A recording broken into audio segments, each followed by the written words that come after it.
7ଟା ବେଳେ ସକାଳ 7ଟା ବେଳେ ପଖାଳ ଖାଉଛି। ଇଏ ଅନ୍ୟ ସମୟରେ ଖାଇବେ ନାହିଁ। ଯାହା ସୁସ୍ଥ ଶରୀର ପକ୍ଷେ ସୁସ୍ଥ ହେଲେ ଆପଣ ପଖାଳ ମନ ଇଚ୍ଛା ଖାଇବେ। Time is medicine, food is medicine, time is medicine.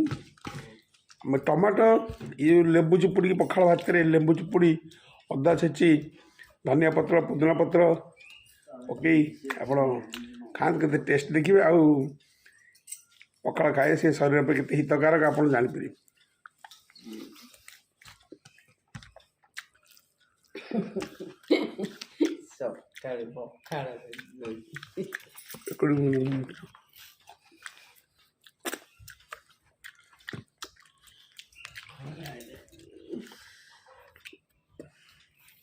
ପିଲାଦିନେ ଆମେ ଯେତେ ଛୋଟ ଛୋଟ ଥିଲୁ, ବାପା ମାନେ ସକାଳୁ ସକାଳୁ ପଖାଳ ଖାଇବେ। ଆମ ବାପା ମାନେ ବି ପଖାଳ ଖାଉଥିଲେ। ପଖାଳ ଖାଇକି ବିଲ ବାଡ଼ିକି ପଳାଉଥିଲେ। ସେମିତି ଆମେ ତ ଆଜିକାଲି ହାଇ ପ୍ରୋଫାଇଲ୍ ଲୋକ ହେଇଗଲୁ ବୋଲି ପଖାଳ ହେଇଗଲୁ। କିନ୍ତୁ ବହୁତ ଲୋକ ଶୀତ ଦିନେ ବହୁତ ପଖାଳ ଭଲ ଲାଗେ,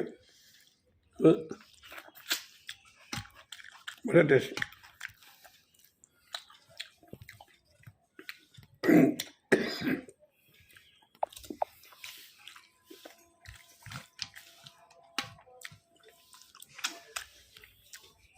ଟାଇମ୍ ଦେଖନ୍ତୁ ମୋର କେତେ ସମୟ ବାଜିଛି, ଖାଉଛି।